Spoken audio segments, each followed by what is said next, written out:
I just wanted to talk about a kind of very common questions that my clients or people that they just put their feet in real estate market ask mostly.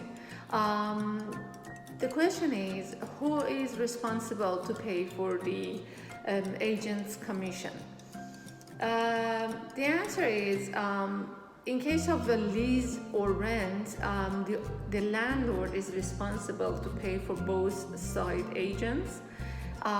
For the tenant agent, the agent that is representing the tenant, and also for the agent that is representing the landlord. In case of purchasing, again, is the duty of the owner to pay for both agents again, for the buyer agent who is representing the buyer, and for the seller agent who is representing the seller. So if you are a buyer or a tenant, you don't have to pay for the real estate agent. So you can ask the real estate agent to help you without paying for the commission. But in return, people ask me, okay, so this is not fair because seller has to pay for the real estate agent commissions, which can be huge. So what's going on? Like, what is the responsibility of the purchaser, the buyer? On the other side, the buyer is responsible to pay for the land transfer tax. It's kind of equal for both sides. If you are a buyer or the seller, doesn't matter. You have a kind of the same expenses. The buyer is paying for land transfer tax, and the owner is paying, the seller is paying for the agent's commissions. Both sides are paying for property tax. The seller is responsible to pay the property tax till end of the closing, like the time that it's closed, the property is getting closed, and the buyer would be responsible as a new owner to pay the property tax from the day of closing. So it's completely fair here. All the expenses is completely balanced. Another question was regarding pre-sale projects. It seems too hot to me that, and it's very nice to see that people are talking about pre-sales. I had a video regarding pre-sales project, but it was in Farsi language. I'm talking about that, like some subjects regarding the same video again in English. So for pre-sale projects, as I mentioned, as I said, all the time, everybody has different profiles. So we cannot suggest the same thing to other people. If you are like the pre-sale projects is good for those people that they are not ready to get the mortgage, or you don't have enough deposit right now to apply for the mortgage. Sometimes you are completely qualified to get the mortgage, but the deposit is not ready. So those people that they are in this category, they can just go like in the pre-sale projects, like purchasing the pre-sale project, like house or condo, doesn't matter. But there are some other, like there's another group that they are qualified to getting a mortgage, but they prefer to pay the down payment in different portion. Like they don't have the whole amount all the time, like all in same basket. They receive different portion of the deposit or down payment, I mean. So this is another group that they can go purchasing the pre-sale projects. There are another group again, like I have some clients that they have big, like grown-up kids. They're kind of those kids are kind of finishing with the university, and they're almost graduating in next 2, 3, 4 years. So the parents are helping them. The parents put the deposit in different structures getting a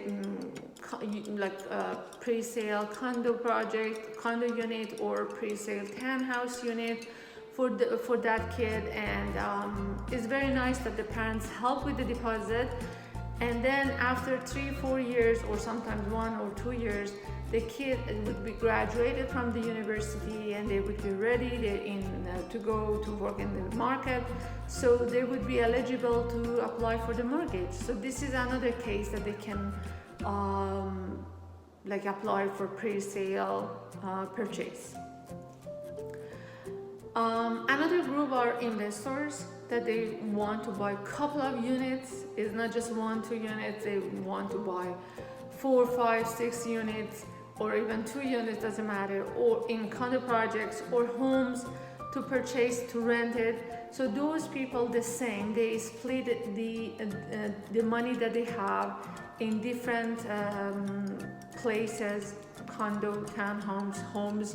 So they need to split it. They need to put a small amount in every, some projects to invest, and then after a couple of years, before finishing the project, before closing the project, they are assigning it to another person, another purchaser, or they close it to get more benefit.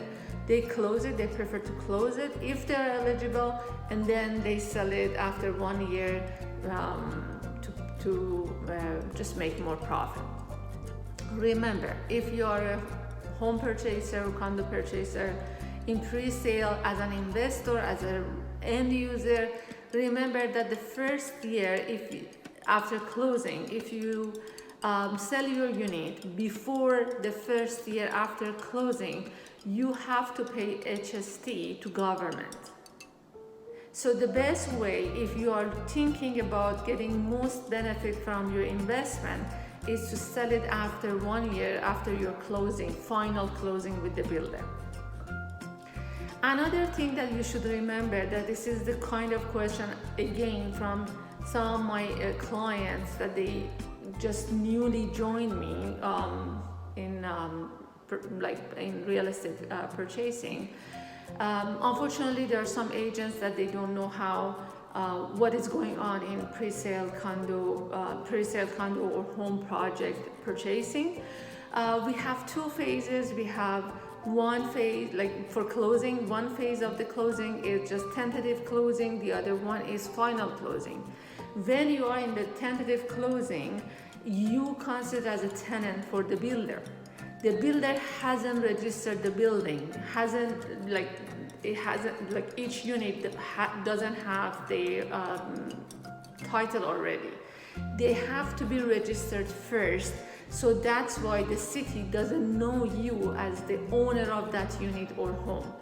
The builder is the owner at that phase. But after a couple of months, sometimes it takes 1 month, sometimes it takes a couple of months, or 7-8 months, maybe, probably close to a year for some projects, depend on how city is cooperating with the builder. The builder will finish the title for each unit, separated. Every owner has their own name on the title. Then is the right time for final closing. On final closing, you are getting the mortgage. You have to purchase the unit completely from the builder. On the tentative closing, you don't get the mortgage. You consider as a tenant for the builder, and the builder is charging you per month as kind of like a tenant. No matter you live in the condo or in that house or not, you have to pay that amount to the builder. How the amount is calculating usually is based on the kind of less than a mortgage that you need to pay for your unit at the time of closing. The builder consider that amount, a little bit less than that amount, plus the maintenance that is based on the square feet of your unit. These two together, it would be the amount that the builder is charging you in tentative phase. Okay, thank you so much for listening and watching my videos. If you have any questions, please send me a private message. or you can call me if you live in Canada or United States, and I will be more than happy to help and answer your questions. Any help in real estate purchase, you can reach me at 416-318-7138, and I will be more than happy to help. Thank you.